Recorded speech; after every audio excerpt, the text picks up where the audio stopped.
እስመ ኃያል አንተ እኩት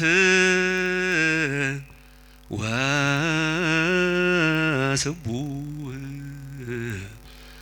ወለከ ስብሐት ለዓለመ ዓለም።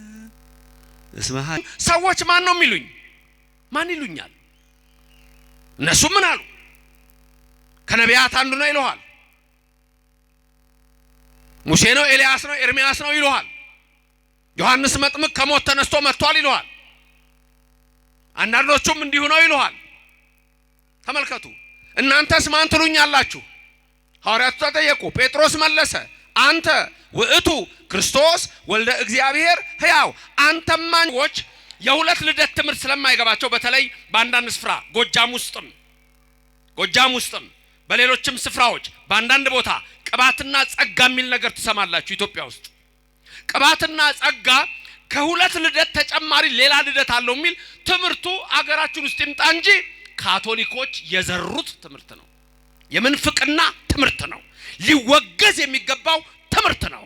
ኢየሱስ በተዋህዶ የከበረ ከሁለት አካላት አንድ ከሁለት ባህሪያት አንድ የሆነ ሁለት ልደት ብቻ ያለው ቅድመ ዓለም ከአብ ያለ ድካም ያለ እናት ድህረ ዓለም ከድንግል ማርያም ያለ አባት ያለ ሕማም የተወለደው እርሱ አብ የወለደውን ድንግል ማርያም ተወልደዋለች። ድንግል ማርያም የወለደችውን አብ ይወልደዋል። ከዚህ ውጭ ሌላ ትምህርት በኦርቶዶክስ የለም፣ በመጽሐፍ ቅዱስ ውስጥ የለም። ምናሴ የሕዝቅያስ ልጅ ነው። በእርጅናው የወለደው እድሜ ከተጨመረለት በኋላ የወለደው ምናሴ የደጉ የሕዝቅያስ ልጅ ንጉሥ ሆኖ ሳለ 22 ዓመት አንድ ቀን እግዚአብሔርን ጠርቶት አያውቅም። ልንገርህ፣ ጠላት መጣና በብረት ቀፎ ውስጥ አድርገው አሶር ወሰዱት። ከዛ በኋላ ብረት ቀፎ ውስጥ ሆኖ አሁን እግዚአብሔርን አሰበው። 22 ዓመት እኮ አንድ ቀን አልጠራው። ብረት ቀፎ ውስጥ በቁመቱ ነው የሰሩት። ብረት ቀፎ ውስጥ ሄደው በቀን ሐሩር በሌሊት ቁር እንዲሰቃይ እዛ ውስጥ ሆኖ ምን እንዳለ ልንገራችሁ። ታውቁታላችሁ ያለውን የምናሴ ጸሎት እኮ አለ። እዛ ውስጥ ቆሞ ምን እንዳለ ሙሉ በሙሉ ብረት ውስጥ ነው ያስገቡት። ምንድነው ያለው? የሚያስታውስ ሰው አለ? ማስቀደስ ያለባችሁ በዚህ የተነሳ ነው። ዛሬ አንዳንድ አገልጋዮች ራሱ ከቅዳሴ የራቁ ምንም የፈለገው ወንጌል ቢሰብኩ አይሰምርም። ከቅዳሴ የራቀ አይሰምርም። ትልቁ ጸሎት ቅዳሴ ነው። የማህሌቱ የሳታቱ የሁሉ ሲጀምር ገና ያስደነግጣል። ሚመጠን ግርም ትዛቲ ዕለት ይላል። ይህች ቀን ምን ያህል የምታስፈራ ናት! ይህች ቀን ምን ያህል የምታስጨንቅ ናት! መንፈስ ቅዱስ ከሰማየ ሰማያት የሚወርድባት፣ ይህንን ህብስት ይህንን ወይን የሚያከብርባት። በጽሞናና በፍርሃት ቁሙ፣ የእግዚአብሔር ሰላም ከኔና ከናንተ ጋር ይሁን። በሌሎች እምነቶች ግን ማ የተናገረውን ነው የሚናገሩት ነው። ከማ የሰሙትን በሌሎቹ የሚናገሩት የአናጢዎቹን ነው፣ የግንበኞቹን ነው። ግንበኞቹ ኢየሱስን ስለናቁት ምን አሉት? እናቱን አናቃትም እንዴ? ወንድሞቹ በእኛ ዘንድ አይደሉም እንዴ? ስለዚህ እነዛ ምን ይላሉ? ኢየሱስ ሌላ ወንድሞች አሉት፣ ማርያም ሌሎች ልጆች ወላለች። ከማን የሰሙት? ከአናጢዎቹ። ልዩነቱ ይሄ ነው። አንተ ደግሞ አይ ዮሴፍ ቀድሞ ልጆች ነበሩት፣ ድንግል ማርያም የወለደችው አንዱን ኢየሱስ ብቻ ነው ብለህ ትላለህ። ከማን የሰማኸው? ከመጽሐፍ ቅዱስ። ከማን የሰማኸው? ከነቢያት። ከማን የሰማሽው? ከሐዋርያት። ልዩነታችን ይሄ ነው።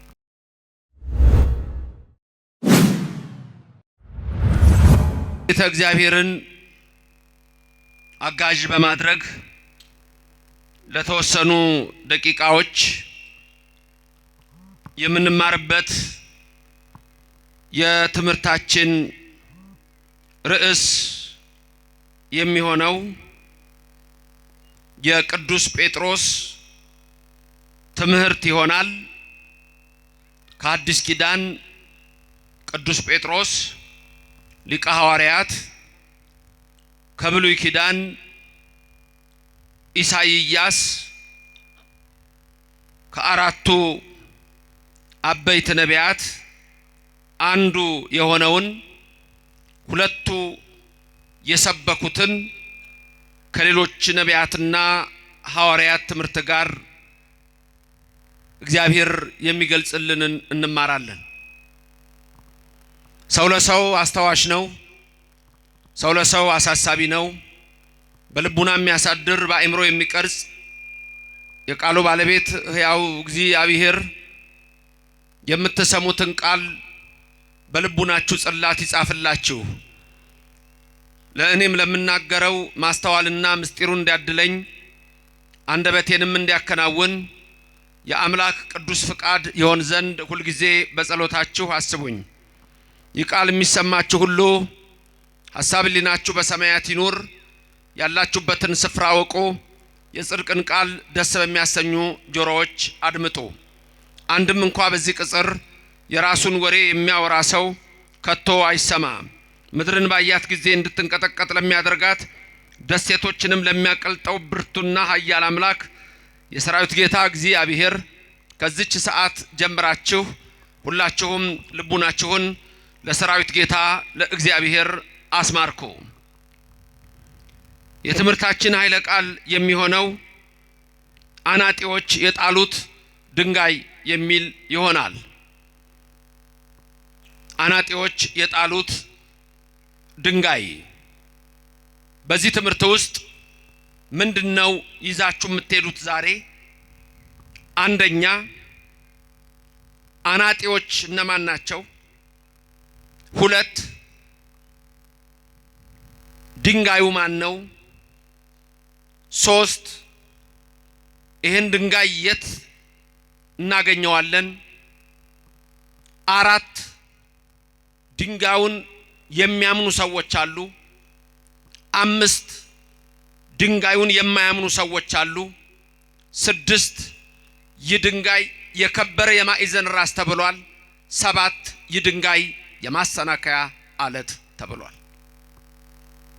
እነዚህን ሰባቱን ስንማር ሁሉ ጊዜ ደግሞ የምንመለከተው የኢትዮጵያ ኦርቶዶክስ ተዋሕዶ ቤተክርስቲያን እምነትና ስርዓት ከሌሎች እምነቶች የሚለይበትን የምናይበት ትምህርት ይሆናል።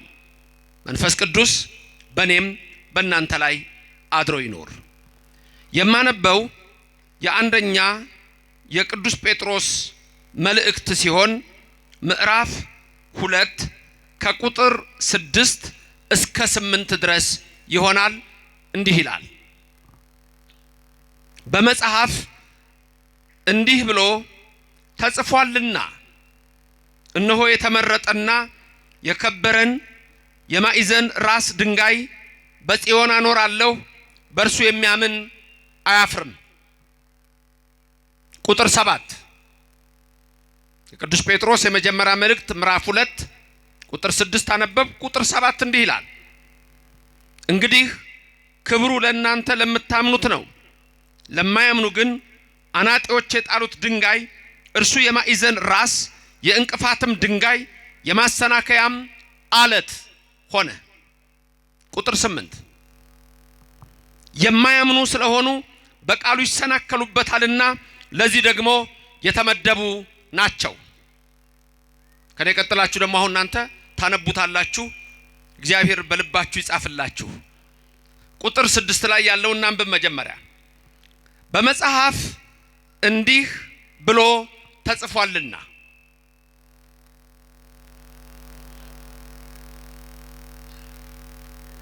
እየሰሙ አይደሉም? አያችሁ፣ ለካ አስታውን ያወራሁት አልሰሙኝም። እየሰሙ ነው? ተው እየሰሙ አልመሰለኝም። ደህና ናችሁ? አየር ጤና እንዴት ናችሁ?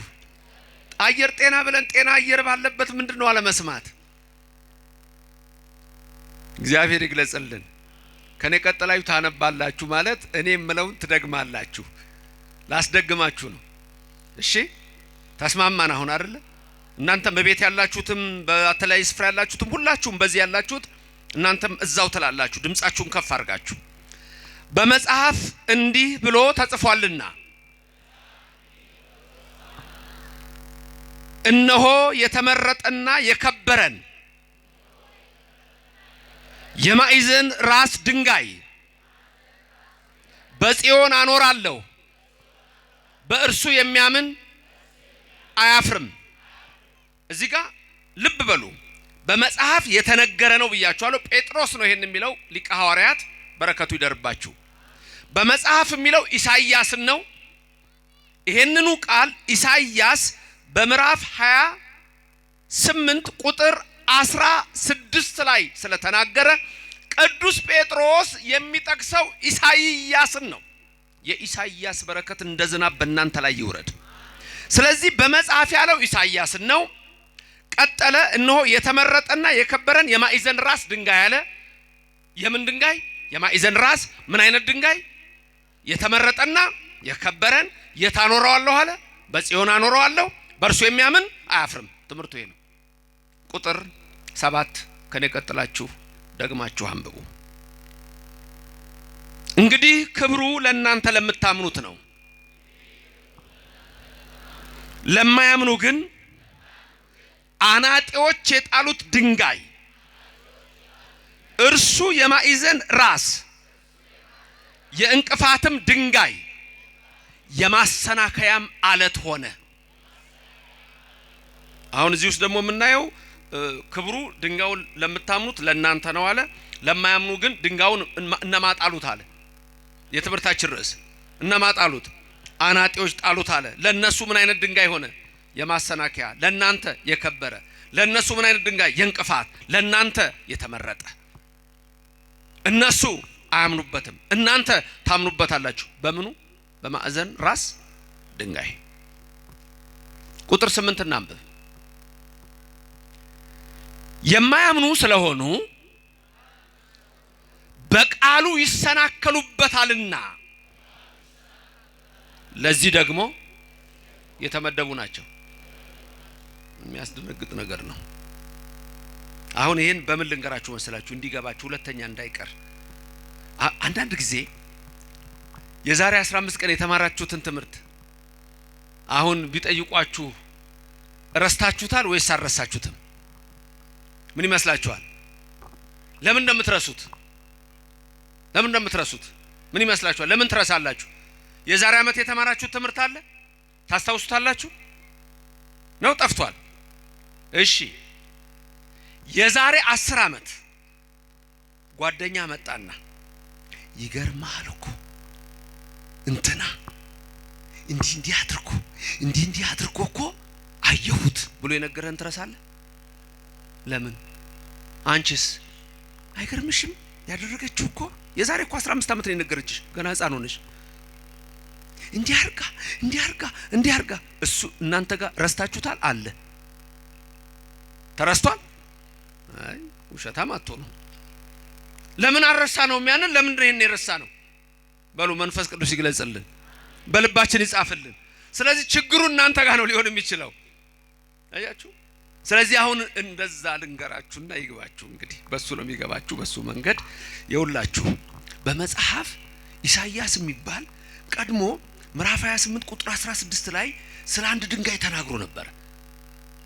ድንጋዩን የማዕዘን ራስ ድንጋይ ነው አለው። ያን ድንጋይ በሱ የሚያምን አያፍርም ብሎ ተናግሮ ነበር። ከዛ ጴጥሮስ የኢሳይያስን ቃል አመጣና ይሄን የተመረጠ የከበረ የማዕዘን ራስ ድንጋይ በጽዮን አኖረዋለሁ አለ።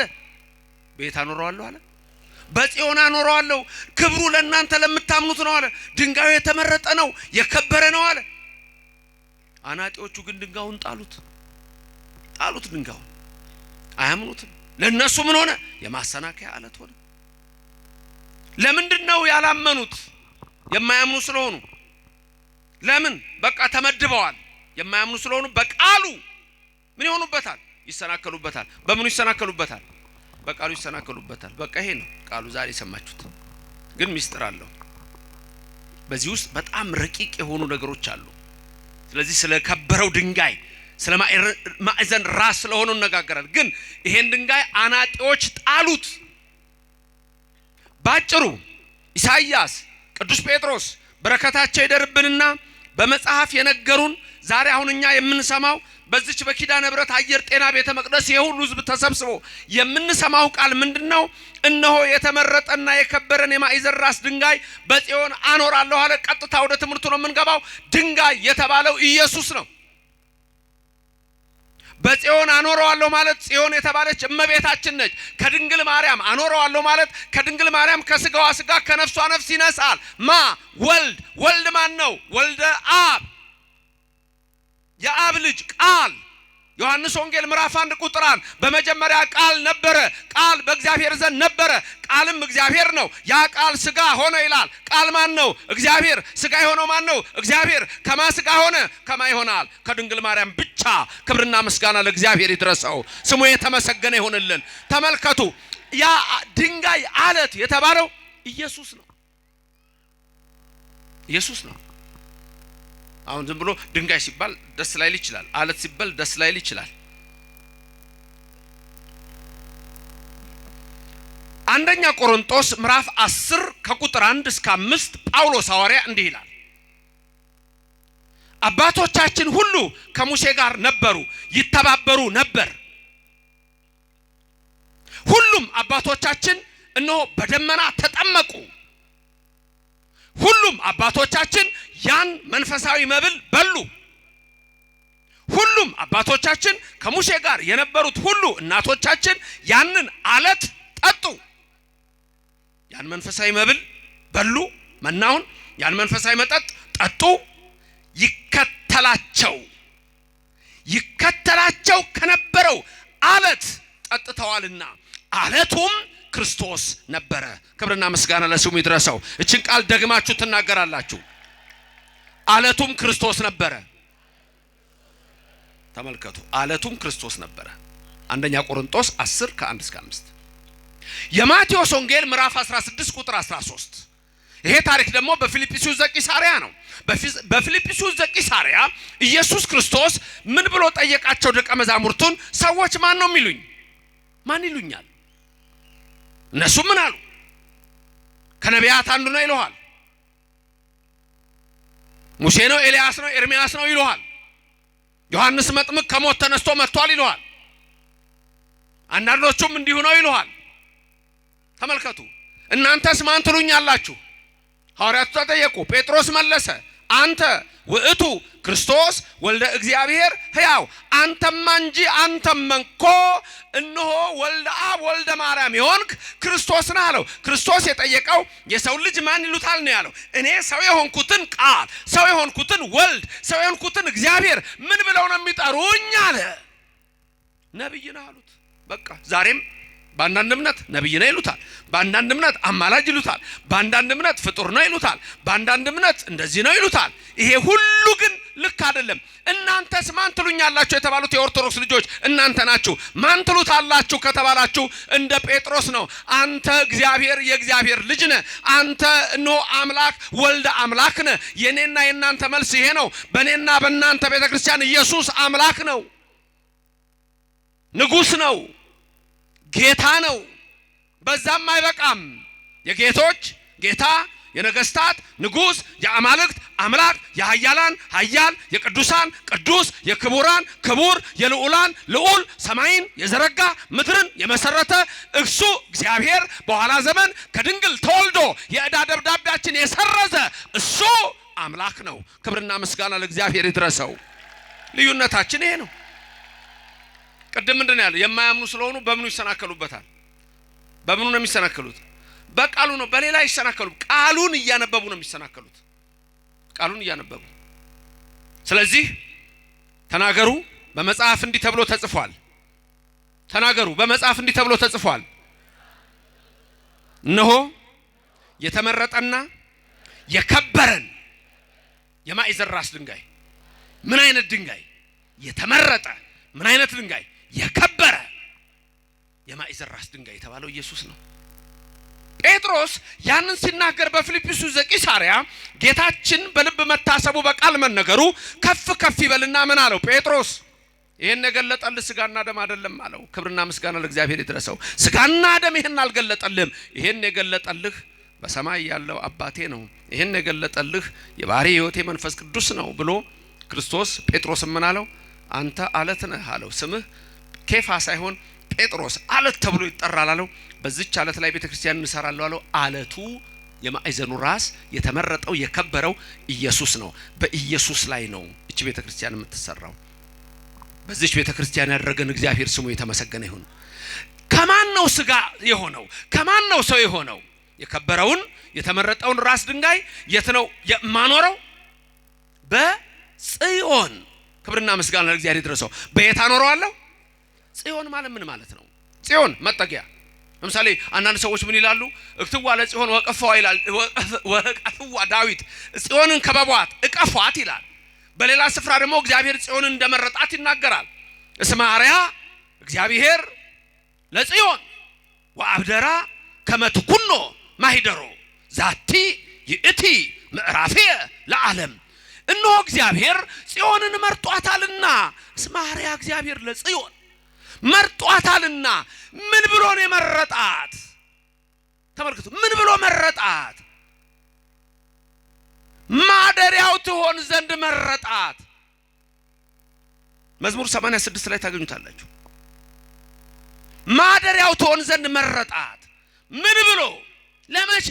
ለዘላለም ማረፊያዬ ናት። ለዘላለም ድንግል ማርያም ወላዲተ አምላክ ተብላ የምትጠራው ለዚህ ነው። እመብርሃን ተብላ የምትጠራው ለዚህ ነው። የመረጣት እግዚአብሔር ነው። እኔና እናንተ አይደለም የመረጥናት፣ እግዚአብሔርን የመረጣት። በመኃልየ ሶሎሞን ላይ ምን ይላል? ለወለደቻት አንዲት ናት፣ ለመረጣትም አንዲት ናት፣ ለመረጠቻትም አንዲት ናት፣ ለሐና አንዲት ናት፣ ለኢያቄም አንዲት ናት። እንደውም ለሐናና ለኢያቄም አይደለም፣ ድንግል ማርያም የስለት ልጅ ነች አይደል?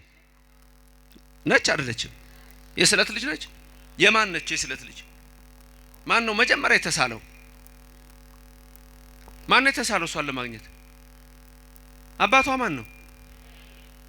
እናቷስ? ሐና። መጀመሪያ የተሳሉት እነሱ ናቸው። መጀመሪያ የተሳሉት የስለት ልጅ የምትባለው የአዳምና የሔዋን የስለት ልጅ ነች እመቤታችን። መጀመሪያ የአዳምና የሔዋን ነች እሷ። ምክንያቱም እግዚአብሔር ነግሯቸዋል። በሐሙስ ዕለት ወበመንፈቃለ ዕለት እትወለድ እምወለተ ወለትከ ብሎ ከ5 ቀን ተኩል በኋላ ከልጅ ልጅ ተወልጄ አድንሃለሁ አለው። አዳምና ሔዋን እኮ ከገነት ሲወጡ እግዚአብሔር ያችን ገነት ሲያስጠብቅላቸው ተስፋ አድርገው የወጡት ስም ማርያምን ነበር። ቀላል ጥያቄ ከዚህ በፊት ጠይቄያችሁ ሊሆን ይችላል። ሌሎቻችሁም ይሄን መልስ መልሱ። አዳም ለሚስቱ ስም አወጣ። ማ ብሎ ጠራት? ሔዋን ብሎ ጠራት። ከመውደቃቸው በፊት ነው ከወደቁ በኋላ ነው ሔዋን ያላት? እቺን ያዟት ሁሉ ጊዜ በቃ ቀላል ነገር ነች። ስም ያወጣላት መቼ ነው? ከመውደቃቸው በፊት ነው ያወጣላት? ከወደቁ በኋላ ነው ያወጣላት? ከመውደቃቸው በፊት። ሔዋን ማለት ምን ማለት ነው ግን? ትርጉሙ ሔዋን ማለት ትርጉሙ ከኔ ቀጥላችሁ ተናገሩ። የሕያዋን ሁሉ እናት። የሔዋን ስም ምን ማለት ነው? የሕያዋን ሁሉ እናት። ይሄን ስም ያወጣላት ከመውደቃቸው በፊት ከመውደቃቸው በኋላ የሚለው ላይ ምን ተስማማን? እናንተስ በየቤታችሁ ያላችሁ አሁን በእነዚህ በሁሉም የምትከታተሉ ምን ይመስላችኋል? ስጡኝ መልስ እስቲ። ከመውደቃቸው በፊት ማንም ስለማያያችሁ ምልክት ስጡኝ። ከመውደቃቸው በፊት ነው የምትሉ ምልክት ስጡኝ። ከመውደቃቸው በፊት ነው የምትሉ ምልክት ስጡኝ። እሺ ከመውደቃቸው በኋላ ነው የምትሉ ምልክት ስጡኝ። ከወደቁ በኋላ ነው። እሺ ሌሎቻችሁ እኔ ምን አገባኝ የምትሉ ትመስላላችሁ። ምክንያቱም አላወጣችሁ ምልክት አልሰጣችሁኝም። ድምጽ ማጉላ ይሰማል አይደል? እና ሌሎቻችሁ ምን ናችሁ? ካንዱ ያሉናችሁት ምንም እናቀው ነገር የለም ነው። እሺ ለማንኛውም አዳም ለሚስቱ ሔዋን ብሎ ስም ያወጣው ከወደቁ በኋላ ነው። አሁን ጥያቄ የሚከተለው እንዴት ከወደቁ በኋላ በሷ ምክንያት ዕፀ በለስን በልቶ እንዴት ነው አንቺ የሔዋን እናት ብሎ ስም ያወጣላት? እዚህ ላይ ነው መጠርጠር። አያችሁ? ከወደቁ በኋላ እንዴት ብለው ነው? እንዴት ብሎ ነው ሔዋንን የሕያዋን እናት ያላት? አያችሁ? ምክንያቱም እግዚአብሔር የነገረው ነገር አለ። ይሄንን ቅዳሴ ላይ ስታስቀድሱ አንቲ ውእቱ ተስፋሁ ለአዳም አመ ይሰደድ እምገነት የሚል ሰምታችኋል። አዳም ከገነት በተሰደደ ጊዜ ተስፋው አንቺ ነሽ የሚል አልሰማችሁም? የኔና የናንተ ሁሉ ተስፋ ናት መብርሃን ምስጋና ይድረሳት። በገብርኤል የምትመሰገን በኤልሳቤጥ የምትመሰገን በእኔና በእናንተ አንደበትም የተመሰገነ ይሁን። ከወደቁ በኋላ ሔዋን ያለ ምክንያት ድንግልን እያየ ነው። ለዚህ ነው አባ ሕርያቆስ ተስፋው አንቺ ነሽ ለአዳም ለሔዋንም ተስፋ አንቺ ነሽ። የከበረው የተመረጠው የማዕዘን ራስ ድንጋይ ማን ነው? ተስማምተናል። ማን ነው? ስሙን ንገሩኝ። ኢየሱስ ክርስቶስ። ይሄን የከበረ የማዕዘን ራስ ድንጋይ በጽዮን አኖራዋለሁ አለ። ጽዮን አሁን በዚህ ሰዓት ማናት? እመቤታችን። ኢየሩሳሌም ልትሆን ትችላለች ጽዮን። አንዳንድ ሰዎች ድሮ ምን ይሉ ነበር? በጽዮን በእግሮቿ የእግሮቿን ትቢያ ይልሳሉ የጽዮን የሚል ቃል ነበር። ወይም ደግሞ ለጽዮን ይሰግዳሉ የሚል ቃል አለ። አሁን ይሄን ቃል ለድንግል ማርያም አይደለም ይሉና እና ለምንድን ነው ሲባል እስራኤል ሀገር ጽዮን የሚባል ተራራ አለ ይላሉ። ምክንያቱም እነሱ የሚፈልጉት ምንድነው? አንተ ለድንግል ማርያም ስትሰግድ አንቺ ለድንግል ማርያም የጸጋ ያክብሮት ስግደት ስትሰግዱ እንዳትሰግዱ ነው የሚፈልጉት። ስለዚህ ምን ይላሉ? ጽዮን እኮ የተባለችው ድንግል ማርያም አይደለችም፣ እዛ ተራራ አለ። ለዛ ተራራ ሄደው ሰግደው ያውቃሉ እነሱ? ለተራራው ተመልከቱ። ስለዚህ የከበረውን የተመረጠውን የማዕዘን ራስ ድንጋይ በጽዮን አኖራል። ጽዮን ማለት መጠጊያ ነው። እመቤታችን የሁላችንም መጠጊያ ናት። በምልጃዋ እንጠጋታለን፣ በክብሯ እንጠጋታለን። ራሱ ዮሐንስ ወንጌል ስትመለከቱ ምዕራፍ 19 ላይ እንደተጻፈ ከቁጥር 25 ስታዩ እመቤታችን በመስቀሉ ስር በነበረ ሰዓት ምን አለ ዮሐንስን? እናትህ እቹት በቃ ድንግል ማርያም እናቴ ናት፣ ስሙ የተመሰገነ ይሁን፣ እግዚአብሔር በረድኤት በቸርነት አይለየን። እናት አድርጎ የሰጠን የመረጣት ራሱ እግዚአብሔር ነው። ስለዚህ ጽዮን እመቤታችን ነች። በእርሷ እኖራለሁ ማለት በማህፀኗ ያድራል፣ ከስጋዋ ስጋ ከነፍሷ ነፍስ ይነሳል። ሰው ሆኖ በዚህ ምድር ላይ እግዚአብሔር ተወለደ። የተወለደው ከድንግል ማርያም ነው። ስለዚህ የአንደኛ ጴጥሮስ ምዕራፍ 2 ቁጥር 6 ቁጥር 7 ቁጥር 8 ነው ትምህርታችን እቤት ስትገቡ የምትመለከቱት። ስለዚህ ይሄን የከበረ የማዕዘን ራስ ድንጋይ በጽዮን አኖራለሁ፣ በእርሱ የሚያምን አያፍርም። እንግዲህ ክብሩ ለእናንተ ለምታምኑት ነው። ለማያምኑ ግን አናጢዎች የጣሉት ድንጋይ የማሰናከያ የእንቅፋት አለት ሆነ። አናጢዎች እነማን ናቸው ነው? አናጢዎች የጣሉት ድንጋይ። ይሄንን የታገኛላችሁ የማቴዎስ ወንጌል ምዕራፍ 21 ላይ ታገኛላችሁ። የማቴዎስ ወንጌል ምዕራፍ 21 ላይ ክብር ይግባውና ጌታችን መድኃኒታችን ኢየሱስ ክርስቶስ አንድ ምሳሌ ነገራቸው።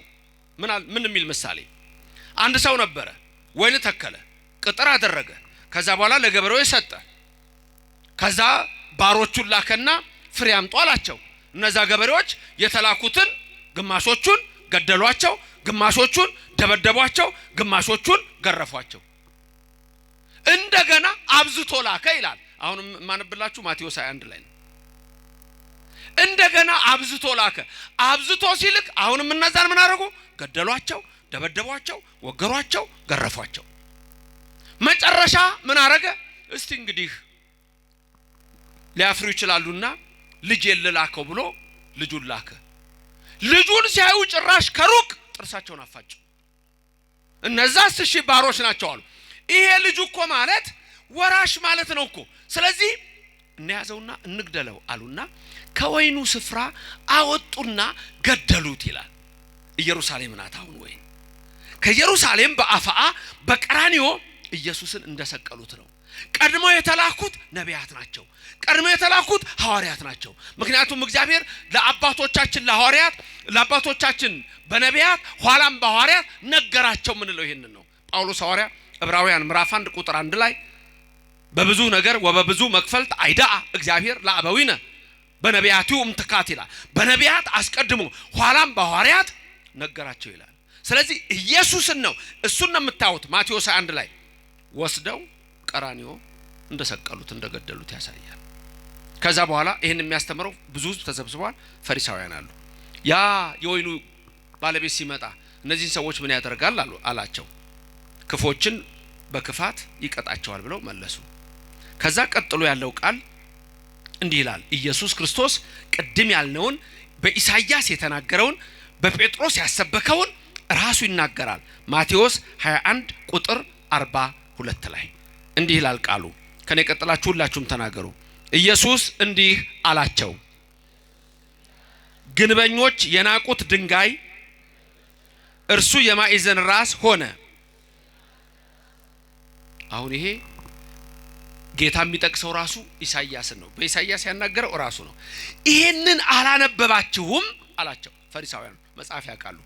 አሁን አናጢዎች ግንበኞች የተባሉት እነማን ናቸው? አይሁድ ናቸው። እነዚህ አይሁድ ወይም ፈሪሳውያን የተባሉት ወይም ጻፍት ወይም ሰዱቃውያን የተባሉት ይሄን ታሪክ ነገራቸውና ከዛ በኋላ ምን አላቸው? በዚህ ድንጋይ ላይ የሚወድቅ ይቀጠቀጣል። በዚህ ድንጋይ ላይ የሚወድቅ ይቀጠቀጣል። ድንጋዩ ግን የሚወድቅበትን ሁሉ ይፈጫዋል አላቸው።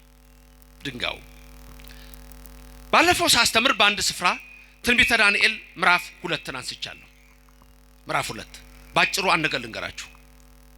በሌላ ቦታ ሳስተምር ብያለሁ። አንድ ወጣት ቶሎ ወደዚህ የሚመጣልኝ አንድ ወጣት ፍቃደኛ የሆነ ለትምህርት ቶሎ አንድ ወጣት ቶሎ የሚመጣልኝ ፍቃደኛ የሆነ አንድ ወጣት ፍቃደኛ የሆነ ወደዚህ ለማስተማር ማን አባቴ አንተ?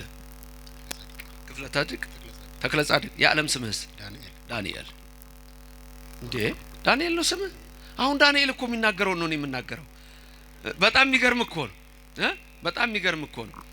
የውላችሁ ናቡከደነጾር ህልም አየ። ህልሙ ጠፋው። ትንቢተ ዳንኤል ምዕራፍ 2 ነው። ህልሙ ጠፋው። ከዛ በኋላ ጠቢባኑን የከለዳውያንን አስማተኞች ጠንቋዮች ህልሜን አምጡ አላቸው። ትርጉሙንም አላቸው። አንደኛ ህልሜን፣ ሁለተኛ ትርጉም። ኧረ ምን አይነት ነገር ነው ይሄ? ሊሆን አይችልም። እባክህ ባይሆን ህልሙን ንገርና ትርጉሙን ንገር። አይ ህልሜ ጠፍቶኛል አምጡ። ሊገድል ሲል ዳንኤል ለአርዮክ ነገረው። አይ ጊዜ ይስጠን፣ ጸሎት እንጸልያለን፣ ህልሙን እንነግረዋለን አለው። 3 ቀን ሱባኤ ገቡ፣ ጸለዩ። እለቱን ለዳንኤል ተገለጠ። በሶስተኛው ቀን ለአናንያ፣ ለአዛርያ፣ ለሚሳኤል ህልሙ እንዲህ ነበረ። ዳንኤል 2 እጆችን ዘርጋና ወደ ታች አርግና ቆም። እንዲህ አይነት ሰው አየ። ህልሙ ይሄ ነው። ናቡከደነጾር ያየውን ዳንኤል ራሱ አየ። አሁን ዳንኤልን እግዚአብሔር ሲገልጥለት ምስል ቆሟል። ያ ምስል ከአንገቱ በላይ ራሱ ወርቅ ነው። 2 እጆቹና ደረቱና ጀርባው ብር ነው። ሆዱና ወገቡ ነሐስ ነው። 2 ጭኖቹ የብረት ናቸው። ከታች ደግሞ ያሉት 2 እግሮቹ ግማሹ የብረት ግማሹ ያፈር ነው። ንገሩኝ፣ ራሱ የምንድነው? የወርቅ። ይሄ ደረቱና ጀርባው 2 እጆቹ የምንድናቸው? የብር። ይሄ ምን ሩጫ ላይ የምታውቁት ነው። ምን ይጠፋችኋል? የብር። ከዛ ሆዱና ወገቡ ደግሞ የምንድነው? የነሐስ። 2 ጭኖቹ እዚህና እዚህ ያሉት ደግሞ የምንድናቸው? የምን? የብረት። ከላይ ግማሹ ከታች ብረት ግማሹ አፈር። ራስ ባቢሎኒያን ኤምፓየር በኤምፓየር ነው። አሁንም እነግራችሁ የባቢሎኒያን ኤምፓየር ማለት ባቢሎናውያን ዓለምን የሚገዙበት ጊዜ ነው። ናቡከደነጾር ነው። ይሄ 2 እጆቹ ደረቱና ደግሞ ከኋላ ጀርባው የብር የሆነው ደግሞ እሱ የሜዶኒያን ኤምፓየር ነው። ኤምፓየሩም የተመራው በዳሪዮስ። ሆዱና ወገቡ ደግሞ የነሐስ የሆነው የፐርሺያን ኤምፓየር ነው። ከዳሪዮስ ቀጥሎ ዓለምን የመራው ቂሮስ የተባለው ንጉስ ነው። ከዛ 2 ጭኖቹ የብረት የተባሉት ከፐርሺያን ኤምፓየር ቀጥሎ የግሪክ ኤምፓየር ተተካ። ሄሌኒስቲክ ሲቪላይዜሽን ይባላል። የግሪካውያን ስልጣኔ መሪውም ትልቁ ንጉስ የመቄዶንያው እስክንድር ነው በብረት የተመሰለው። ከታች ግማሹ 2 ብረት ነው፣ ግማሹ ደግሞ ምንድነው? አፈር። 4 አይሆንም? 2 ብረት 2 አፈር 4። 2 ብረቶች ጠንካራ ናቸው። እንደ እስክንድር በጥሊሞስና አንጢያኮስ የተባሉ ወደ ሮማ ኤምፓየር ሲሸጋገር የመጡ ናቸው። የሮማን ኤምፓየር ተተካ። ከታች 2 አፈር የሆኑት ደግሞ ሰልፎስና ደማጥሮስ የሚባሉ 2 ነገስታት ናቸው። ከዛ ናቡከደነጾር ይሄን ያህል፣ ዳንኤል ይሄን አየ፣ አናንያ፣ አዛርያ፣ ሚሳኤል ይሄን አዩ። ከዛ ዳንኤል ያየው ልክ ናቡከደነጾር እንደተገለጠለት ከአንድ ተራራ ላይ አንዲት ትንሽ ድንጋይ መጣች። ከታች መጣችው። ያ ምስል ሙሉ በሙሉ ጠፋ። ነፋስ መጣ ወሰደው። ያ ቦታ ባዶ ሆነ ይላል። ዳንኤል ይሄን ነገረን። በዳንኤል ይሄን ምስጢር አየን። እግዚአብሔር በረከቱን ይስጥህ። ተመልከቱ አሁን ያቺ ድንጋይ መጣች ተፈነቀለችና ያቺ ምን ድንጋይ ከታች ስትመታው ምስሉ ምን ሆነ ወደቀ ማለት ናቡከደነጾር አምላክ ነኝ ቢል አይሆንም፣ ዳሪዮስ ቢል አይሆንም፣ ቂሮስ ቢል አይሆንም፣ እስክንድርም አይደለም፣ አንጢያኮስም ብዙ ክፉ ነገር ሰርቷል፣ ነመጥሊሞስ እነዚህ ሁሉ የምድር ገዢ ናቸው እንጂ የሰማይና የምድር ፈጣሪ አይደሉም። የኔና የናንተ አምላክ ብቻ ሰማይና ምድርን የፈጠረው እሱ ነው። ክብርና ምስጋና ለስሙ ይድረሰው። እግዚአብሔር የተመሰገነ ይሁንልን። አንዲት ድንጋይ ከተራራ ላይ ያለ እጅ ተፈንቅላ መጣች። ያንን ምስል መታቸው። ምስሉም ፈረሰ። ነፋስ መጣ ጠረገው። ያቺ ድንጋይ ያለ እጅ መጣች የተባለችው ኢየሱስ ነው። አለቱ ኢየሱስ ነው። የማዕዘን ራስ ስሙ ምስጉን ይሁን። የኔና የናንተ አምላክ ለስም አጠራሩ ክብር ምስጋና ይግባው። የኔና የናንተ ንጉስ እሱ ያለ እጅ የተባለው ልንገራችሁ። ያለ እጅ ማለት ከአብ ያለ ድካም ያለ እናት። ይሄን ባለፈው በሌላ ስፍራ አስተምሬዋለሁ። ራሱን በቻለ ነው። አሁን ግን አለቷን ድንጋዩን ልነግራችሁ ነው። ያለ እጅ ማለት ከአብ ያለ ድካም ያለ እናት። ያለ እጅ ማለት ከአብ ሲወለድ እንደዛ ሆኖ ከድንግል ማርያም ሲወለድ ደግሞ ያለ ሕማም ያለ አባት። ደስ ይላል አይደል? ይላል። ላስደግማችሁ። ያለ እጅ ማለት እንበለ እድ ማለት ዘተመትከ እምደብር ነዋህ ዘተመትረም የሚለው ያለ እጅ ማለት ከኔ ቀጥራችሁ ሁላችሁም ተናገራላችሁ። ቅድመ ዓለም ከአብ ያለ ድካም ያለ እናት ያለ ምንና ያለ ምን ያለ ድካምና ያለ እናት ድህረ ዓለም ከድንግል ማርያም ደግሞ ሲወለድ ያለ አባትና ያለ ሕማም።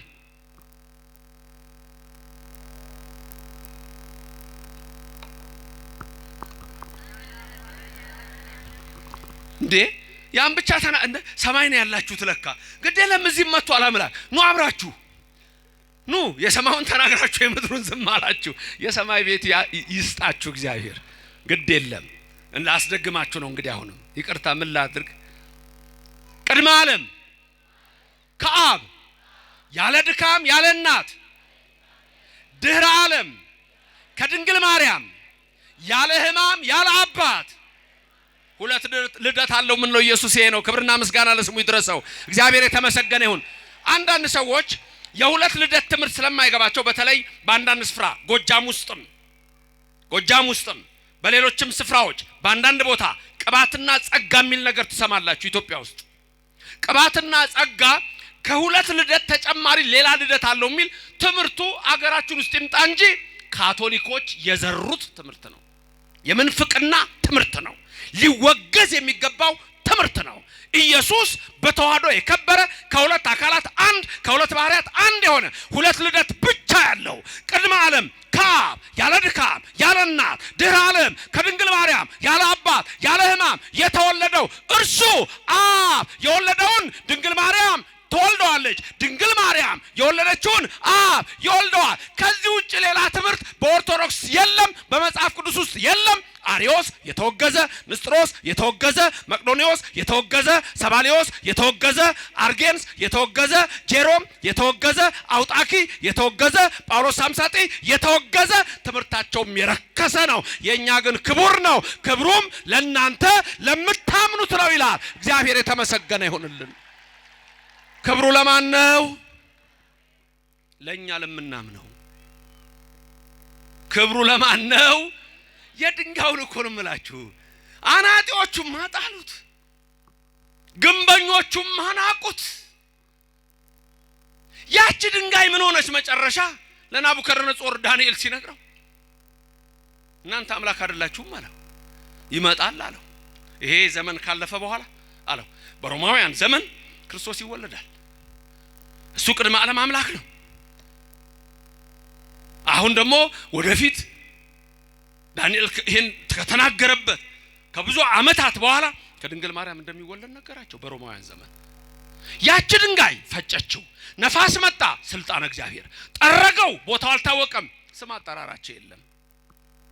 ያቺ ድንጋይ ይላል ተመለሰችና ዓለምን ሁሉ መላች ይላል። ድገሙት። ያቺ ድንጋይ ተመለሰችና ዓለምን ሁሉ መላች። በሳምር ሲካር ከቀኑ 6 ሰዓት አንድ ሴት ውሃ ልትቀዳ መጣች ይላል ዮሐንስ ወንጌል ምዕራፍ 4። ያቺ ድንጋይ ዓለምን ሞላች። ከቀኑ 6 ሰዓት ውሃ ልትቀዳ የመጣችውን የሳምር ሲካር ያቺን ምስኪን ሴት ኢየሱስ ክርስቶስ አነጋገራት። ውሃ ጠጭኝ አላት። አንተ አይሁዳዊ አይደለህም እንዴ? ከኔ እንዴት ውሃ ትለምናለህ? ክርክሩን ልተው።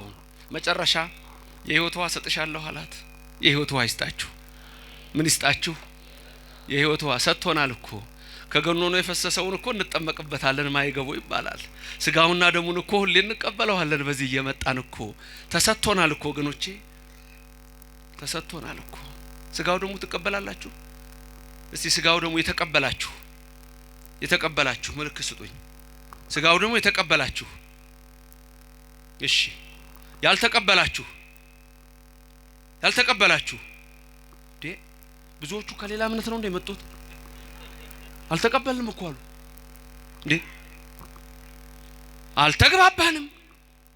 አንድ ነገር ልንገራችሁ፣ ድንገት ዛሬ ከሌላ እምነት የመጣ ካልሆነ በስተቀር እዚህ ውስጥ ያላችሁ ሰዎች በጠቅላላ ስጋው ደሙ ተቀበላችኋል። ሁላችሁም ተቀበላችኋል። አውጡ እጃችሁን። ሁላችሁም ተቀበላችኋል። አውጡ። ሁላችሁም ተቀበላችኋል። ተቀብያለሁ በሉ። አመስግኑ በሱ እጃችሁ ስጋውና ደሙን የሰጣችሁን። አንድ ነገር ልንገራችሁ ግን አልተዋችሁም። ቆይ አቋርጣችኋል። አቋረጥኩ ነው የሚባለው፣ አልተቀበልኩም አይባልም። ገና በ40 ቀን እዚህ ገና ህፃን ሆነህ እኮ ነው። በእናትህ ማህፀን እየሆንክ እኮ መተህ እዚህ ሰምተሃል እኮ ቅዳሴውን። ንስግር ሲባል እናትህ ስትሰግድ እኮ ሰግደሃል። በእናትህ ማህፀን እንደ ዮሐንስ መጥምቅ ሰግደሃል። የተዋህዶ ልጆች እንደናንተ ክብር ያለው ማንም የለም። ሰግደሻል በእናትሽ ማህፀን ገና ስትወለዱ ደግሞ በ40 ቀን መጣ፣ በ80 ቀንሽ መጣሽ። ስጋው ደግሞ ተቀበላችሁ። በቅባ ቅዱሱ በቤሮኑ መንፈስ ቅዱስን ተቀበላችሁ። ጥምቀቱን አገኛችሁ። ሚስጥራቱን ጀመራችሁ። እናንተ የታደላችሁ ናችሁ የተዋህዶ ልጆች። ክብርና ምስጋና ለእግዚአብሔር ስጡት፣ ለአምላካችሁ አድርሱት። ተቀበላችኋል፣ ግን አቋርጣችኋል። አቋርጫለሁ ነው የሚባለው። ስጋው ደግሞ የተቀበላችሁ በቃ ተስማምተናል። ይሁን ሊቃውንት ተስማማን። አያችሁ በቃ ተስማምተን ምን እንደ ያስማማን እግዚአብሔር አንድ ያድርገን። እግዚአብሔር ተቀበላችኋል፣ ግን አቋርጣችኋል። እሱን ከመምሮቻችሁ ጋር ተነጋገሩ። ለምን እንዳቋረጣችሁ ፈራችሁ እንዴ? ጄን ከአፋዊ ደፍ ንጹህ እንዳደረኩ ደፍራችሁ ወደ ክርስቶስ ደም ብትቀርቡ እኔ ስለናንተ መተላለፍ የለብኝም። ደፍራችሁ ወደ ክርስቶስ ጋርና ደም ብትቀርቡ ይያል የሚናገረው አለ ካህኑ። ጄን ከአፋዊ ደፍ ንጹህ እንዳደረኩ ይያል እሱ ነው የሚያስፈራችሁ ነው? ሌላ ምን ያስፈራካችሁ? ምን ያስፈራችኋል? አትሰርቁም ማለት አታጭበረብሩም ማለት ታዲያ ለምን ደሞ አትቀበሉት? ስጋው ደሙ ከኃጢአት ነጽቼ ነው የምትሉት? ንገሩኝ እስቲ እውነቱን። እነሱ ካህናቱ ሳይሰሙ ከኃጢአት ነጽታችሁ ነው የምትቀበሉት? እስከ ዘላለም አትነጻም። ቁርጥህን ነግርሃለሁ፣ አትነጭም። ግን ቆይ ዛሬ ለበሳችሁት ልብስ 1 ወር ልበሱት በየቀኑ ይቆሻል አይቆሽም? ካጠባችሁትስ ታዲያ አንጻና መድኃኔዓለም ህጽበኒ ዋንጻኒ ማጥያቴ ከኃጢአቴ ጠበኝ ነጻለሁ እኮ ነው ወገኖቼ። ዝም ብሎ የሚያስፈራራ ትምህርት የላትም ኦርቶዶክስ። ድንገት አንዳንድ ባህታዊና ያልገባው ሰው ከሰማችሁ ነው የምትደነግጡት። ኦርቶዶክስ ክርስቶስ ኑ ነው የሚለው። ጭራሽ እስቲ ይሄን ቃል ስሙት እስቲ የከበረው ማለት ምን እንደሚል ስሙት። ቆይ እናንተም ድገሙት። እኔ የመጣሁት ለጻድቃን ሳይሆን ለኃጢአተኞች ነው። ጻድቃን እጃችሁን አውጡ። ጻድቃን የሆናችሁ እጃችሁን አውጡ። ተው ኃጢአተኛ የሆናችሁ እኔ ነኝ፣ አንደኛ እኔ ነኝ። ኃጢአተኛ የሆናችሁ ለማን ነው የመጣው? ክርስቶስ ለኛ። ክብር ምስጋና ይግባው፣ እግዚአብሔር የተመሰገነ ይሁን። ያ ምናሴ የሕዝቅያስ ልጅ ነው። በርጅናው የወለደው እድሜ ከተጨመረለት በኋላ የወለደው ምናሴ የደጉ የሕዝቅያስ ልጅ ንጉስ ሆኖ ሳለ 22 ዓመት አንድ ቀን እግዚአብሔርን ጠርቶት አያውቅም። ልንገርህ ጠላት መጣና በብረት ቀፎ ውስጥ አድርገው አሶር ወሰዱት። ከዛ በኋላ ብረት ቀፎ ውስጥ ሆኖ አሁን እግዚአብሔርን አሰበው። 22 ዓመት እንኳን አንድ ቀን አልጠራው። ብረት ቀፎ ውስጥ በቁመቱ ነው የሰሩት። ብረት ቀፎ ውስጥ ሄደው በቀን ሐሩር በሌሊት ቁር እንዲሰቃይ እዛ ውስጥ ሆኖ ምን እንዳለ ልንገራችሁ። ታውቁታላችሁ ያለውን ምናሴ የምናሴ ጸሎት እኮ አለ። እዛ ውስጥ ቆሞ ምን እንዳለ ሙሉ በሙሉ ብረት ውስጥ ነው ያስገቡት። ምንድነው ያለው? የሚያስታውስ ሰው አለ? ከኔ ቀጥላችሁ በሉ። እግዚአብሔር ሆይ ንስሐን የሰራሃት ላልበደሉህ አይደለም ለኔ ለኃጢአተኛው ነው። አሁን በጉልበቴ ልሰግድልህ አልችልም፣ በልቤ ጉልበት ግን እሰግድልሃለሁ አምላኬ። ክብር ምስጋና ይግባው እግዚአብሔር። ምናሴ ይሄንን ሲናገር ምናሴ እግዚአብሔር ሰማው ይላል። አይሰማህም አንተ? አይሰማሽም አንቺ? አይሰማንም ወይ? ይሰማናል። ሚካኤልን ላከለት ይላል። ያንን የብረት ቀፎ ያዘና መለሰና አገሩ አገባውና ከብረት ቀፎ ውስጥ አወጣው። ከእስራት ያውጣችሁ፣ ከኃጢአት ያውጣችሁ፣ ከበደል ያውጣችሁ፣ ከርኩሰት ያውጣችሁ፣ ከጣዖት ያውጣችሁ፣ ከምንፍቅና ያውጣችሁ፣ ከጨሌ ያውጣችሁ፣ ከዛር ያውጣችሁ፣ ከጫት ያውጣችሁ፣ ከሲጋራ ያውጣችሁ፣ ከሱስ ያውጣችሁ፣ ከሺሻ ያውጣችሁ። ኑ ወደ ቤቱ ግቡ፣ ተቀደሱ። እግዚአብሔር ይሄንን ነው የሚፈልገው። ለኔ ነው የመጣው፣ ላንተ ነው፣ ላንቺ ነው። እኔ የመጣሁት ለጻድቃን አይደለም ለበሽተኞች ነው። በሽተኞች መድኃኒት ያስፈልጋቸዋል። ሰጠን ስጋና ደሙን። ክብርና ምስጋና ለእግዚአብሔር ይድረሰው፣ ስሙ የተመሰገነ ይሁን። ታዲያ ለምንድን ነው የማትቀበሉት? ስጋው ደሙ መድኃኒት ከሆነ እንዳልኩ ከኃጢአት አትነጻ። ሶስት ነገሮች ልንገራችሁ። ግጥም እንደ ግጥም ያዟቸው። ሻ ሶስት ደሞ ልሳን እንዳይመስልህ።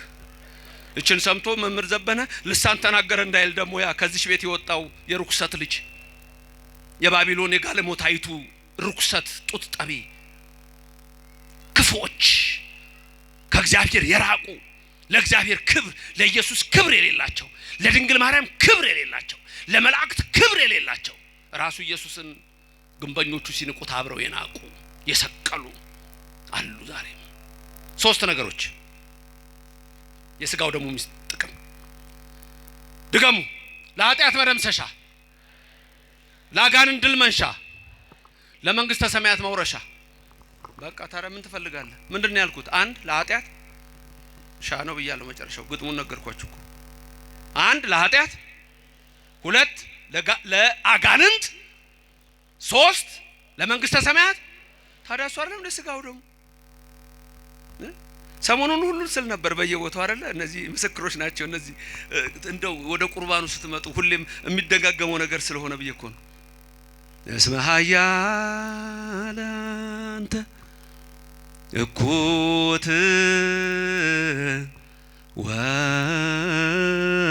ወስቡሕ ወለከ ስብሐት ለዓለመ ዓለም። እስመ ኃያል አንተ እኩት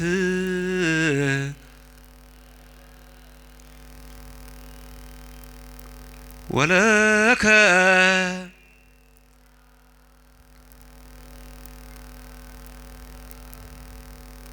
ለየው ተጠርታችኋል። እዛ ተጠራሩ፣ እዚሁ ተጠራሩ። ኑ በጎቼን በስማቸው አውቃቸዋለሁ ጠራቸዋለሁ እኮ ነው የሚላችሁ። ግልገሎቼን፣ ጠቦቶቼን፣ ሕፃናቱን ሁሉ እስቲ ተናገሩ። እኔ የመጣሁት አለ ክርስቶስ ለጻድቃን ሳይሆን ለኃጥአን፣ ለጤነኞች ሳይሆን ለበሽተኞች። ናልን ኢየሱስ ክርስቶስ። እኛ በሽተኞች ኃጢአተኞች ነን፣ እናከብርሃለን። አናጢዎች ግን ናቁት፣ ግንበኞች ግን ናቁት። ያቺ ድንጋይ ታዲያ ምን ሆነች ነው ያለው? ዓለምን ሁሉ ምን አረገች? ዓለምን ሁሉ መላች። ታዲያ በሳምሪ ሲካር ሴቲቱን ካስተማራት የሕይወት ውሃ ከሰጣት በኋላ ሰማርያ ከተማ ገባች። ለሕዝቡ ነገረች። ናና ጌታ ለኛም የሕይወት ውሃ ስጠን አሉት። 2 ቀን በሰማርያ አደረ። ሰማርያ እኮ እነሆ ከእግዚአብሔር የራቁ ነበሩ። እርግጥ አላቸው ሕግና ስርዓት፣ ግን መንገዱ አልገባቸውም። 2 ቀን አደረና ኢየሱስ ክርስቶስ ምን አልኩኝ? 2 ቀን ከነሱ ጋር ለካ ከኛ ጋር ያድራል። ይደር፣ አብሯችሁ በቤታችሁ ይግባ። ምንድነው ያለው? በደጅ ቆሜ ምን አረጋለሁ? ማንም በሩን ቢከፍትልኝ ወደ እርሱ ወደ እርሷ ከነሱ ጋር እራት ምን አይነት አምላክ ነው ያለን? ምስጋና ይግባህ አንተ የድንግል ማርያም ልጅ ስምህ የተመሰገነ ይሁን ለዘላለም።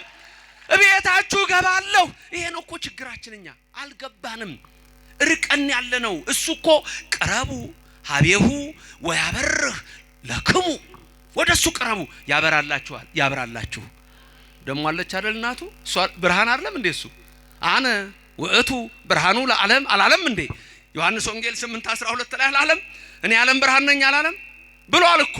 ስለዚህ እሷ ደግሞ መብርሃን ነች። መብርሃን ከሁላችሁ ትሆንላችሁ። ኪዳነ ብረት በኪዳኗ የመንግስቱ ወራሽ ታድርጋችሁ። ሶስት ጥቅም አለው አለን ስጋው ደግሞ አንድ የኃጢአት ምን ማሪያ፣ ሁለት የአጋንንትን ድል መንሳት አትፈልግም። ስጋው ደግሞ ኃጢአትን ተናግረው አጨርሰውም ትቀርባለህ። የምታቀውን በድፍረትም በስተትም እግዚአብሔር ይፍታ ይልሃል፣ ትፈታለህ። ወደ ስጋው ደግሞ ትቀርባለህ። የቀረውን ደግሞ ስጋውና ደግሞ በህይወት ይስተካከላል። ስለዚህ ህይወታችሁ ሁሉ በዚህ ሁሉ ሶስት የመንግስተ ሰማያት መውረሻ መንግስቱን የምንኖር ሰው ምንድነው? እግዚአብሔር በሌላም ቦታ ስለ ገና ቅዳሴ ሲጀምር ሲገባ ሁሉ ዘገብራ እየተባለ ይበል ፈላሲ ዘገባ ሀበ እግዚአብሔር ነው የሚለው። በዚህ የገባ ፈላሲ ነኝ አይበል፣ ውጹ ነኝ አይበል አትበይ። እዚህ ከገባችሁ እንወጣለን አትበሉ። እዚች ወደ ኦርቶዶክስ ከገባችሁ በኋላ ያ የክብር አምላክ ያ የሰማሪያ ሰዎችን አስተምሮ ምን አሉት እነሱ? በእውነት አንተ የዓለም መድኃኒት ነህ አሉት። የአንዲት አገር የአንዲት ሰፈር የአንድ ጎሳ የአንድ ቀበሌ አይደለም። ኢየሱስ ክርስቶስ የዓለም ሁሉ መድኃኒት ነው። ያቺ ድንጋይ ዓለምን ሁሉ መላችላል። ወደሱ ቀረቡ፣ ወደ ቤቱ ግቡ። የዛን ጊዜ የዘላለም ሕይወት ተወርሳላችሁ። ያድርግልን ያድርግላችሁ። ኃጢአታችንን ሁሉ በደላችን ይደምስስልን። ቅዳሴ ላይ ሁለቱ ካህናት ይወጡና ሶስቱ ዲያቆናት በዋናው ልኡካን ካህናቱ ሁለት ሆነው ዲያቆናቱ በዛ ሆነው ከመነበቡ በፊት ቅዱስ ጳውሎስ የሚባሉት እዚህ ይላችኋል። ስብሐት ወክብር ለስሉስ ይደሉ ይላል። የካህናት ነው ይሄ። እናንተ ድርሻ አለ የራሳችሁን በሉ።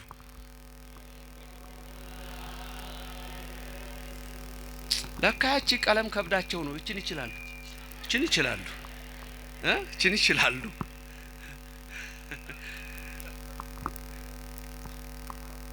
እስቲ እነሱ ይበሉላችሁ እናንተ መልስቱ። እንደው ቁሙና ስብሐት በሉላቸው እናንተ ካህናቱ። ከዳ እናንተ መልስ ስጡ። ስብሐት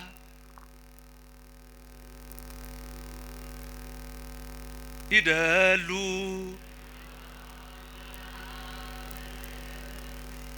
ጎሽ ያክብርልን አባቶች አመስግኑት። ሌላ የለም ሌላ ቦታ የለም እኮ ይሄ እኮ ሌላ ቦታ የለም። ምንድነው ያሉት ካህናቱ? ለአብ ለወልድ ለመንፈስ ቅዱስ እኮ ምስጋና ክብር ይገባቸዋል ነው እኮ። ስብሐት ወክብር ለስሉስ ቅዱስ ይደሉ።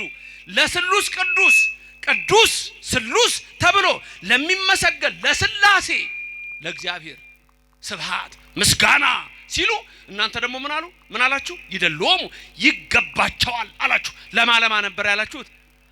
ለአብ ለወልድ ለመንፈስ ቅዱስ ምን ይገባቸዋል? አረ ይመስገን እግዚአብሔር፣ ክብርና ምስጋና ይግባው፣ ስሙ የተመሰገነ ይሁን። ከዛ ቀጥሎ ያለው ላይ ምንድነው የሚሆነው? ገባሬ ሰናዩ ዲያቆን ይመጣል አይደል? ጳውሎስ ሊያነብ። ከዛ ተጨማሪው ዲያቆን ደግሞ ንፍቁ ምን ይዛል? መስቀል ይዛል አይደል? ከዛ ገባሬ ሰናዩ ቄሱ ደግሞ ጽናውን ይዞ ሌላው ጥላ ይዞ እንዲህ ይዞራሉ አይደል? እያጠኑ ሲያጥን ዝም ብሎ አይልም። አሁን እኛ ጋር ምንም ነገር ዝም ብሎ የሚባል የለም። የሚባል ነገር አለ። ካላወቃችሁት አስቸጋሪ ነው። እኔ አንድ ጊዜ ስናቅጥሩ ነው አሉ እዚህ ወንድሞቼና ፈረንሳይ አካባቢ ኢየሱስ የሚባል ቤተክርስቲያን አለ ታውቃላችሁ። እዛ ደግሞ ከጎን ምን አለች ቤተክርስቲያኑ? እመቤታችን አለች አይደለም? እዛው አንድ ሰውዬ ልጃቸው ጴንጤ ሆነባቸው። ያኔ ድሮ እዚህ እያለሁ ኮሌጅ እያለሁ ከዛ መጡና እንደው ባክ ልጄ አስቸገረኝ፣ ምን ነው እምነቱን ቀየረብኝ። ታዲያ እኔ ያለሁት እዚህ ኮሌጅ ሩቅ ነው ያለሁት። እዛ የሚያስተምረው ሰው የለም ወይ? የሱንማ ተወኝ መምህር ዘበነ እሱ ማለት ምን ነው አልኳቸው። ሄጄ ካህናቱን እባካችሁ ብዬ እዛ ማርያም ሄጄ ሳነጋግር በኋላ እንዲዞር ስል ምንድነው ይሄ ስል ኢየሱስ ነው አለኝ። ለካ ኢየሱስ እዛ ጉብ ብሏል ማርያም ጋር ጉብ ብሏል አሉ። አሁን ተመልከቱ አለማወቅ አያችሁ አለማወቅ የኔና የናንተ ኢየሱስ እኮ ከሌሎቹ ኢየሱስ የተለየ እኮ ነው።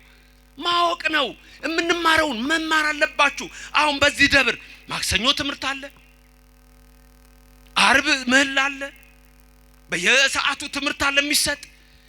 አስተማሪስ ባይኖር መጥቶ እዚህ ደጅ ጠንቶ ቢኬድ ማወቅ አለባችሁ። እወቁ። ዕውቀት እግዚአብሔር ነው። እሱ በልባችሁ ይጻፍላችሁ። ሲዞር ዝም ብሎ አይዞርም። ካህኑ የሚለው ቃል አለ። ምን ነበር የሚለው? በከማ አናልከ ነው ጥቅማ ላይ ኢያሪኮ በደያሱ ገብርከ አይደል? እንደሱ ያረል የሚያጥረው ነው እየነገሩኝ ነው እኮ። ምን ማለት መሰላችሁ? ከማሁ እንደዛው ልክ እንደዛው በኔ በኃጢአተኛው እጅ ደግሞ ይላል። ምን ማለት መሰላችሁ?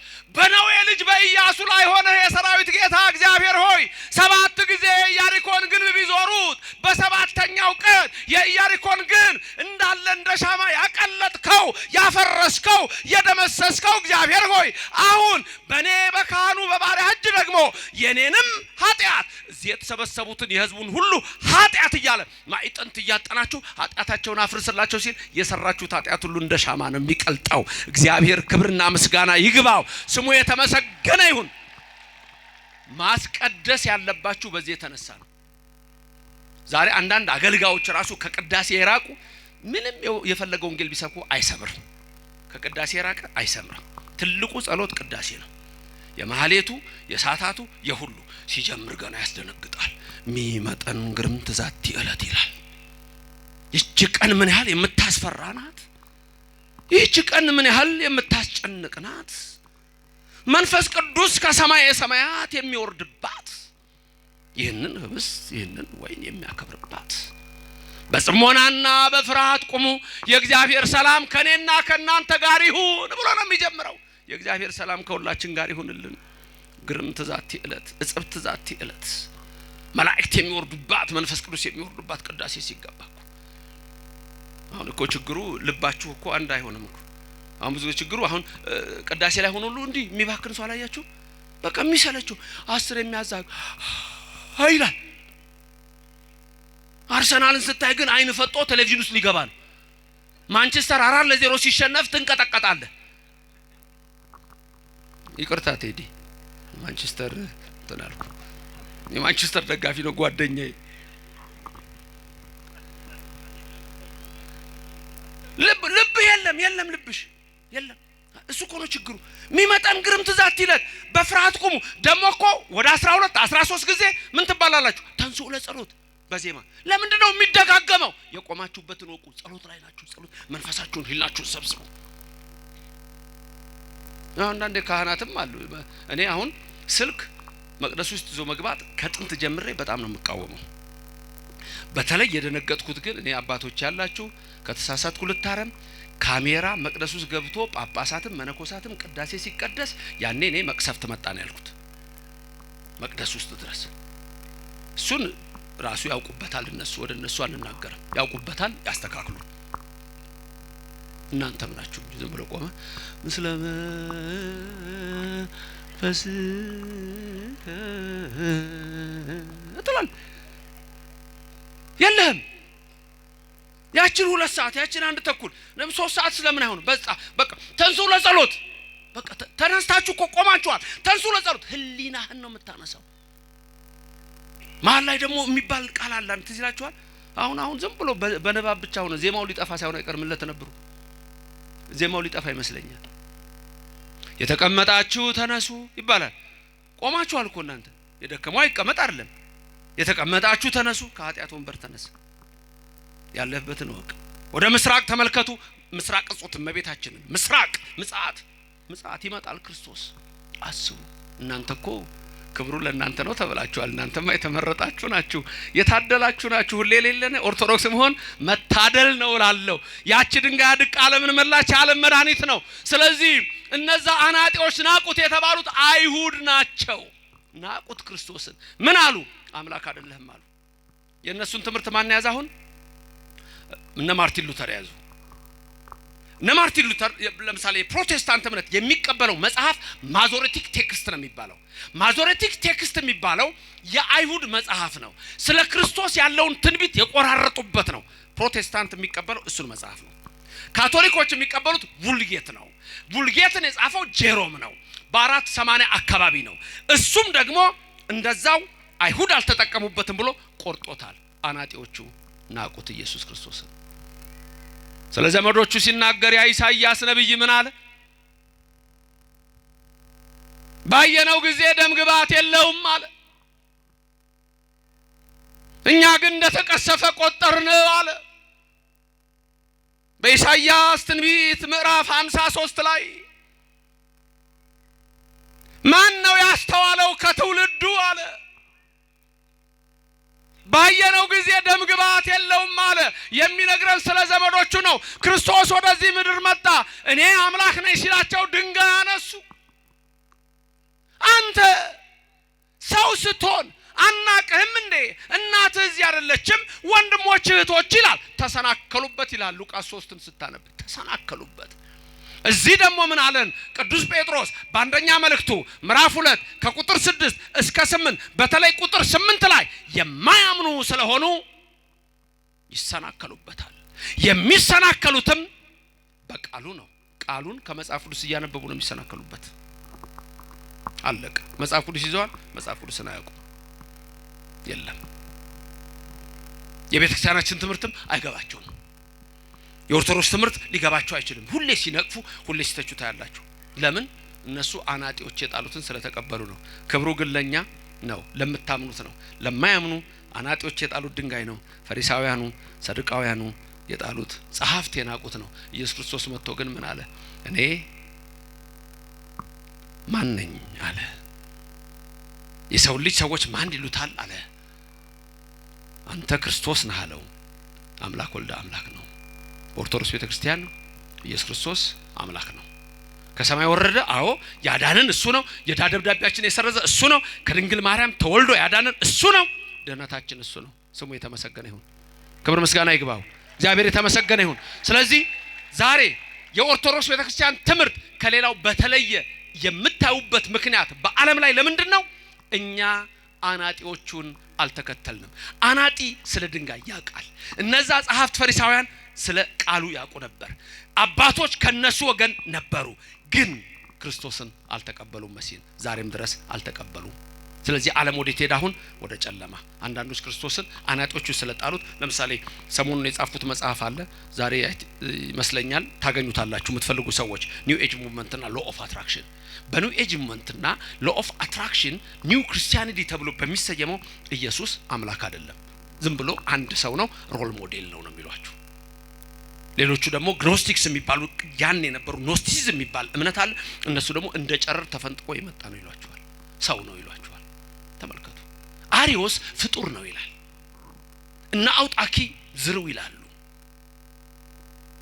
ሌሎችም እንዲሁ ብዙዎቹ ክርስቶስ አምላክ እንደሆነ አላወቁም። ዛሬ አብዛኛው የሚሄደው በሰፊው መንገድ ነው። እናንተ ግን በጠባባ መንገድ ግቡ የተባላችሁት ጠባቢቱ መንገድ ኦርቶዶክስ ተዋህዶ ክርስትና ናት። በዚህች እምነት ያደረገን እግዚአብሔር ስሙ ከዘላለም እስከ ዘላለም የተመሰገነ ይሁንልን። ኢየሱስ ክርስቶስ ትናንትናም ይላል። ኢየሱስ ክርስቶስ ትናንትናም ዛሬም ለዘላለምም ያው ነው፣ አይለወጥም። የኔና የናንተ አምላክ ያው ነው። ዓለምን ከመፍጠሩ በፊት አምላክ ነው። ዓለምን በፈጠረ ጊዜ አምላክ ነው። ከድንግል ማርያም ሲወለድ አምላክ ነው። ስጋን ሲዋሃድ አምላክ ነው። ስጋን አምላክ አደረገው። አምላክም እኛን ለማዳን ሰው ሆነ፣ ከድንግል ማርያም ተወለደ። በዚህች እምነት ያደረገን እግዚአብሔር ስሙ ምስጉን ይሁንልን። ስለዚህ ኦርቶዶክስ ተዋህዶ ቤተክርስቲያን ስትኖሩ እግዚአብሔር የሚለውን የምትሰሙ ናችሁ። እግዚአብሔር የሚያስተምረውን የምታደምጡ ናችሁ። ትምህርቴን በዚህ ላጠቃል። ሁሉ ጊዜ በኦርቶዶክስ ቤተክርስቲያን እኛ የምንናገረው ክርስቶስ የነገረንን ነቢያት ሐዋርያት የነገሩንን ነው። ተመልከቱ። ማይነገረንን ራሱ ክርስቶስ የነገረንን ቀድሞ ነቢያት የነገሩን፣ ኋላ ሐዋርያት የነገሩን። በቃ በሌሎች እምነቶች ግን ማ የተናገረውን ነው የሚናገሩት ነው። ከማ የሰሙትን። በሌሎቹ የሚናገሩት የአናጢዎቹን ነው፣ የግንበኞቹን ነው። ግንበኞቹ ኢየሱስን ስለናቁት ምን አሉት? እናቱን አናቃትም እንዴ? ወንድሞቹ በእኛ ዘንድ አይደሉም እንዴ? ስለዚህ እነዛ ምን ይላሉ? ኢየሱስ ሌላ ወንድሞች አሉት፣ ማርያም ሌሎች ልጆች ወላለች። ከማን ነው የሰሙት? ከአናጢዎቹ። ልዩነቱ ይሄ ነው። አንተ ደግሞ አይ ዮሴፍ ቀድሞ ልጆች ነበሩት፣ ድንግል ማርያም የወለደችው አንዱን ኢየሱስ ብቻ ነው ብለህ ትላለህ። ከማን ነው የሰማኸው? ከመጽሐፍ ቅዱስ። ከማን ነው የሰማኸው? ከነቢያት። ከማን ነው የሰማሽው? ከሐዋርያት። ልዩነታችን ይሄ ነው። ሌላ እኮ የለም። እኛ ከራሱ ከክርስቶስ ስለሰማን ምን አለን እሱ? አንድ ጊዜ ዮሐንስ ወንጌል ምዕራፍ 10 ቁጥር 30 ስትመለከቱና 31 ስታዩ እኔና አብ አንድ ነን አለ። እኔና አብ ስንት ነን አለ? ስለዚህ በእኛ አብ ወልደ መንፈስ ቅዱስ በመለኮት ስንት ናቸው? አንድ። በባህሪ በዘዝ ባገዛዝ ይሄን ዓለም በመፍጠር ፈጥሮ በማሳለፍ ስንት? አንድ። በስም ሶስት። አብ ወልደ መንፈስ ቅዱስ። አለቀ። ይሄ እኛ ከሱ ስለሰማን ነው። ከሐዋርያት ከነቢያት ስለሰማን።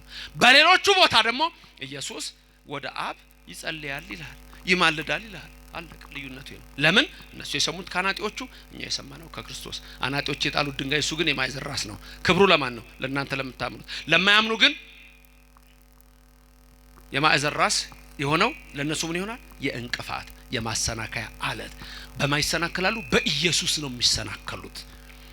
ለምን? በቃሉ ይሰናከሉበታል። ያነቡና አይገባቸውም። ከዛ በኋላ አሃ እንዲህ ማለት ነው ብለው በራሳቸው ይወስዳሉ። እንደፈለጋቸው ነው የሚወስዱት። የቤተክርስቲያንም ነገር ሊገባቸው አይችልም። እኛ የምናደርገው ነገር እኮ ሚስጥሩ ሁሉ አይገባቸውም። ኢየሱስ በእኛ ዘንድ ክብር ነው። ይሄ ከበሮ እኮ ኢየሱስን ነው የሚሰብከው። መቋሚያው እኮ የሚይዙት ኢየሱስን ነው የሚሰብከው። ጽናጽኑ እኮ ኢየሱስን ነው። ጽናው ቅድም የሚነግራችሁ እኮ እመቤታችን በአምሳል በመርገፍ እኮ ነው የነገረን እግዚአብሔር። አንዱ መጣና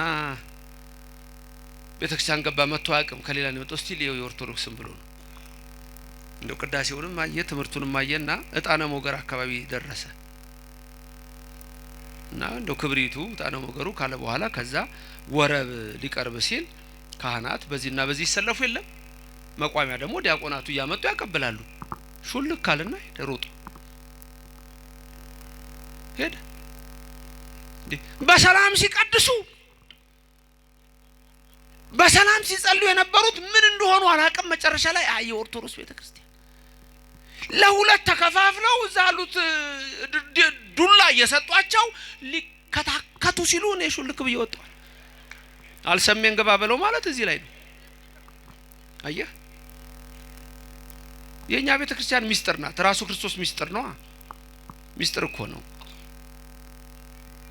የከበረው አለት ኢየሱስ ነው። ያደረው በጽዮን ነው። ጽዮን እመብርሃን ናት። አናጢዎች የጣሉት የተባለው ፈሪሳውያን ናቸው፣ ሰዱቃውያን ናቸው። ክብሩ ለእናንተ ለምታምኑት ነው፣ ለኦርቶዶክስ ልጆች ነው። ለማያምኑት ግን የማሰናከያ አለት ሆነባቸው። በክርስቶስ ይሰናከሉ ያወቁት ይመስላቸዋል። ጌታ ሆይ ትሉኛላችሁ። ማቴዎስ 7:1 ጌታ ሆይ ትሉኛላችሁ፣ ወደ መንግስት ያትገቡ። ማቴዎስ 7:1 ያስደነግጣል። እውር አብርተን አላቃችሁም፣ ለምጻም አንጽተን አላቃችሁም፣ ሙታን ስተን አላቃችሁም፣ አላውቃችሁም። በስምህ አጋንንትን አውጥተን አላውቃችሁም። ማቴዎስ 7:1 ተመልከቱት። የኔ ቃል አይደለም።